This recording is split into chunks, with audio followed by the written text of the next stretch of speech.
একজন ইউটিউবার বলতেছে অপারেশন গোপালগঞ্জ, আবার বলতেছে গোপালগঞ্জে এনসিপির পরীক্ষা শুরু, আর আরেকজন বলতেছে যে টুঙ্গিপাড়ারে মাটির সাথে মিশাই দিয়ে দিব। তো এই ধরনের উস্কানিগুলো আজকের এই বিশৃঙ্খলা, আজকের এই অপদস্থ হওয়ার কারণ কিনা আমি এনসিপিকে এটা বিবেচনা করার অনুরোধ করব। আজকে আপনাদেরকে ডিসিশন নিতেই হবে যে আপনারা ইউটিউবারের কথায় রাজনীতি করবেন কিনা। আপনারা যেই হন, আপনাদের সাইজ যতটুকু হোক, এখন একটা দল করেন না। দল মানে আপনাদের সামনে যদি 10 জন দেখা যায়, এটা আসলে আপনার লোক সংখ্যা না। সারা বাংলাদেশের এই 10 লাখ মানুষ, আপনি 10 জন দেখা যাচ্ছে, কিন্তু 10 লাখ মানুষ আপনার জন্য দোয়া করে, সমর্থন করে, বা আরও বেশি মানুষ করে, কিন্তু করে। একটা রাজনৈতিক দল কত বড়, কত শক্তি, তার চেয়ে গুরুত্বপূর্ণ কত মানুষ তাকে পিছন থেকে দোয়া করে ব্যাকআপ দেয়। আজকে একবারে শুরু থেকে সারা দিন অ্যানালাইসিস করেন, দেখেন এইখানে জামাত কয়েকদিন আগে প্রোগ্রাম করেছে, শান্তিপূর্ণভাবে র্যালি করেছে, মিছিল করেছে, প্রোগ্রাম করেছে, কোনো সমস্যা হয়েছে? কোনো সমস্যা হয়েছে? আওয়ামী লীগ জামাতকে কম অপছন্দ করে, কম ঘৃণা করে, তারপরেও গোপালগঞ্জে তারা প্রোগ্রাম করেছে। আপনারা কেন করতে পারলেন না? খুব সাধারণ একটা সম্মানের সঙ্গে প্রোগ্রাম করবেন, আপনারা চলে আসবেন, কিন্তু কেন করতে পারলেন না? কি কি কারণ? কারা কারা এই উস্কানিটা দিয়ে এখানের পরিবেশটা ঘোলাটে করলো?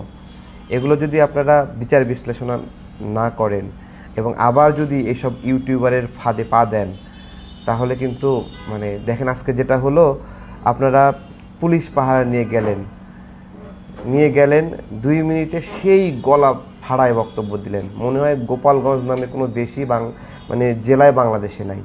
এইরকম গোপালগঞ্জ নাই করে দেবেন, মুজিববাদ নাই করে দেবেন, এইটা। আরে ভাই, গোপালগঞ্জে আপনি বক্তব্য দিতে গেছেন, প্রোগ্রাম করতে গেছেন, ওইখানে শেখ মুজিবরে কটাক্ষ করে বক্তব্য দেওয়ার প্রয়োজন আছে? ওই এলাকার যে বিএনপি করে, যে জামাত করে, সেও তো ওখানে শেখ মুজিবুর রহমানকে পছন্দ করে, ভালোবাসে, তাদের মাটির সন্তান না? আপনি সেখানে যেয়ে এই ধরনের বেইজ্জতিমূলক কথা বলবেন? আপনারা খুব ভালো করে দেখেন, আপনাদেরকে ইউটিউবাররা সেখানে পাঠানোর সময় আপনারা যাচ্ছেন সহজ সরলভাবে, যাওয়ার সময় ফেসবুকে একটা পোস্ট দিয়ে দিচ্ছে টুঙ্গিপাড়ারে মাটির সাথে মিশাই দিতে হবে। এবার বলেন, আপনাদেরকে পাঠাচ্ছে টুঙ্গিপাড়া মাটির সাথে, একদিকে পাঠালো, আরেকদিকে ওইখানে উস্কানি দিয়ে রাখলো যে টুঙ্গিপাড়ারে আপনারা মাটির সাথে মিশাই দেবেন। পরিণামে কি হলো? সেনাবাহিনীর এপিসিতে করে ঢুইকা ওইখান থেকে চলে আসতে হলো। পুরা বিষয়টা আমাদের সবার জন্য দুঃখজনক, আমাদের জন্য দুঃখজনক। এবং জুলাই গণ-অভ্যুত্থানের স্টেক হোল্ডার অংশ আপনারা।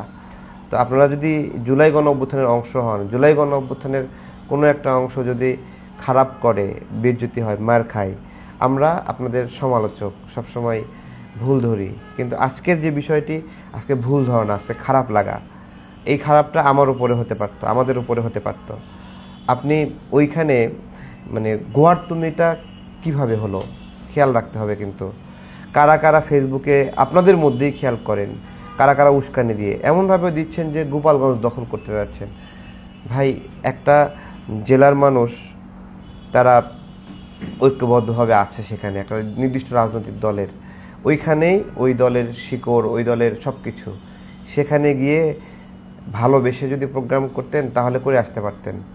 যাওয়ার আগে কারা এই খারাপিটা করলো আপনারা একটু বিচার বিশ্লেষণ করবেন। আর সেনাবাহিনীকে সারাক্ষণ গালি দেওয়া হয় না, তাই না?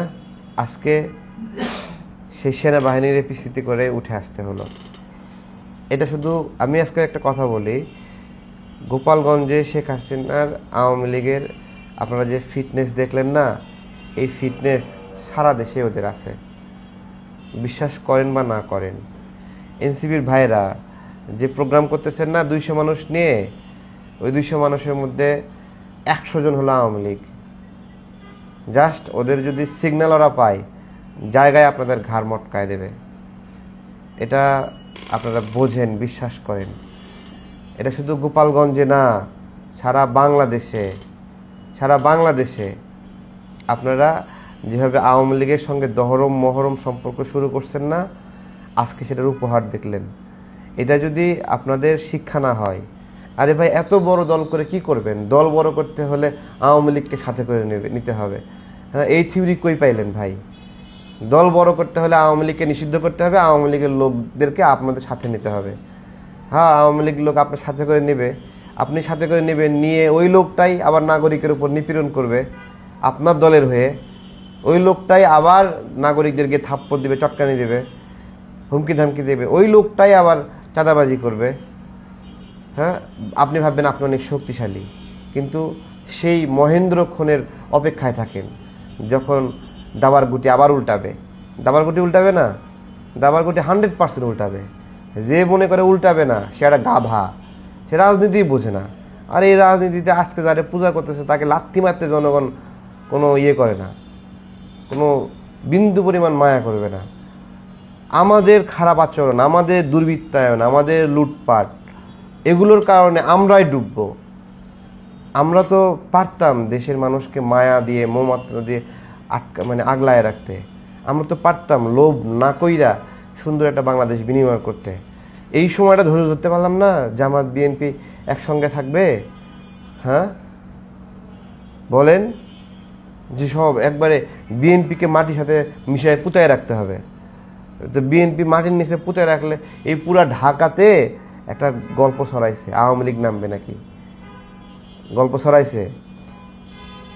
কোনো দলের কোনো প্রস্তুতি নাই, জামাতের কোনো প্রস্তুতি নাই, এনসিপির কোনো প্রস্তুতি নাই। এনসিপি এদের 50-60 জন নিয়ে শাহবাগ ব্লকেট করছে, এটাই হলো ওদের প্রস্তুতি। আপনাদের প্রস্তুতি এটা। কিন্তু এদিকে বিএনপি সারা ঢাকায় প্রস্তুতি নিয়ে ফেলছে যে না, ঢাকাকে রক্ষা করতে হবে। প্রস্তুতি নিয়ে ফেলছে। বিএনপির মহানগর সব ইউনিট সব ফাংশন করতেছে, জায়গায় জায়গায় বসে আছে, বাংলাদেশকে পাহারা দিচ্ছে, সারা রাত নির্ঘুম থেকে পাহারা দিবে। আমরা কয়েকটা দিন ধৈর্য থাকতে পারলাম না? হ্যাঁ বলেন।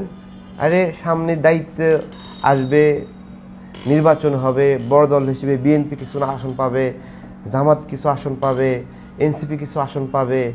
আমি তারেক কাজ করছি দেশের জন্য, আমারও একটা আসন পাওয়ার ইচ্ছা আছে। নূর পাবে, 12 দলীয় জোটের ভাইরা পাবে, মান্না ভাই সংসদে যাবে, সাকিব ভাই সংসদে যাবে, তারপরে জামাতের ভালো ভালো মানুষ আছে তারা সবাই মিলে একটা পার্লামেন্ট হবে। কিন্তু কেমন একটা অস্থির খাই অবস্থা, যে উমুকরে না মারলে আমি বড় হবো না। ভাই আর একজনরে মাইরেই বড় হতে হবে, আর একজনরে ডুবাইয়েই বড় হতে হবে, সাথে করে নিয়ে বড় হতে পারবেন না। একটু মনটা বড় করেন। আজকে ইউটিউবারদের খপ্পরে পড়ে আপনারা যা করলেন, যদি শিক্ষা না হয়, হ্যাঁ, তাহলে আর কেউ শিক্ষা দিতে পারবে না আপনাদের। ভালো থাকবেন।